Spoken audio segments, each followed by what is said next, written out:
ត្រង់ថាខ្ញុំលងស្នេហ៍ស្រី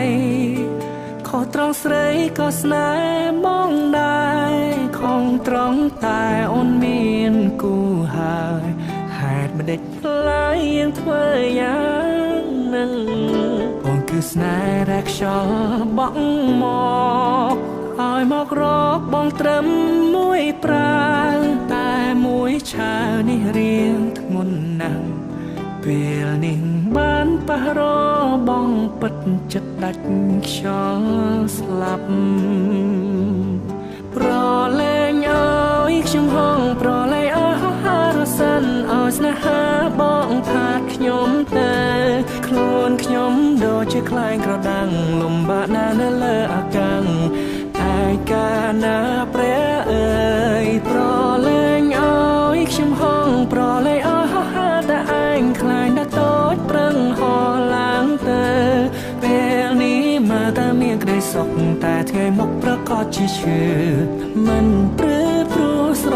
ឡាញ់ចូលចិត្តស្នេហ៍ទៅហើយតើឲ្យធ្វើយ៉ាងណាវាស្នេហ៍ខ្ញុំចាំមកឲ្យខ្ញុំមានស្នេហ៍បែបហ្នឹងដឹងមុនហើយថាឈឺគេឲ្យទ្រាំសឹងចង់ដឹងច្បាស់ខ្លួនឯងខំតែក៏មិនព្រមដល់ខ្លួនជ្រុលចិត្តស្នេហ៍ទៅហើយមិនដឹងត្រូវធ្វើមិនដេចឡើយសូមធ្វើតាមបែបដងហើយទាំងនឹងថាស្នេហ៍នេះគ្មានគោលដៅ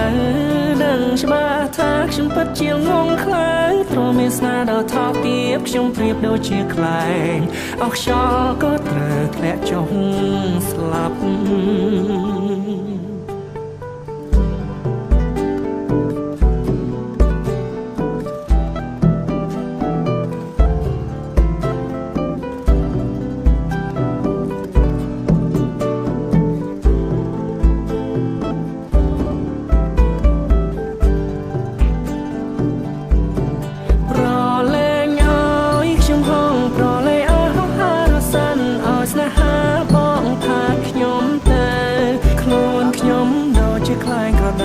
លំបាកណាស់នៅលើអាកាំងឯកាណាព្រះអើយប្រលែងអើយខ្ញុំហងប្រលែងអើយហាតែឯងខ្លាញ់ដល់តូចប្រឹងហោឡើងទៅពេលនេះមើលតែមានក្តីសុខតែថ្ងៃមុខប្រកាសជាឈឺមិនព្រឺព្រោះស្រឡាញ់ចូលចិត្តស្នេហ៍ទៅហើយតើឲ្យធ្វើយ៉ាងណាមានស្នេហ៍ខ្ញុំចាំមកឲ្យខ្ញុំមានស្នេហ៍ហើយថាឈឺគេអត់ទ្រាំសឹងចង់ដឹងច្បាស់ខ្លួនឯងខំតែក៏មិនព្រមដល់ខ្លួនជ្រុលចិត្តស្នេហ៍ទៅហើយមិនដឹងត្រូវធ្វើមិនដេចឡើយសូមធ្វើតាមបែបដងហើយទាំងនឹងថាស្នេហ៍នេះគ្មានគោលដៅ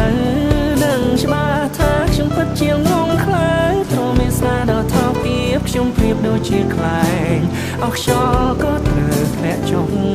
ស្លាប់ចូលចិត្តស្នេហ៍ទៅហើយ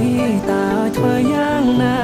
វាស្នេហ៍ខ្ញុំចាំមកឲ្យខ្ញុំមានស្នេហ៍បែបហ្នឹងដឹងមុនហើយថាឈឺគេឲ្យទ្រាំសឹងចង់ដឹងច្បាស់ខ្លួនឯងខំតែក៏មិនព្រមដល់ខ្លួនជ្រុលចិត្តស្នេហ៍ទៅហើយមិនដឹងត្រូវធ្វើមិនដេចឡើយសូមធ្វើតាមបែបដងហើយទាំងនឹងថាស្នេហ៍នេះគ្មានគោលដៅដឹងច្បាស់ថាខ្ញុំពិតជាងងខ្លាំងព្រោះមានស្នេហ៍ដល់ថោកទាបខ្ញុំប្រៀបដូចជាខ្លែងអស់ខ្យល់ក៏ត្រូវធ្លាក់ចុះស្លាប់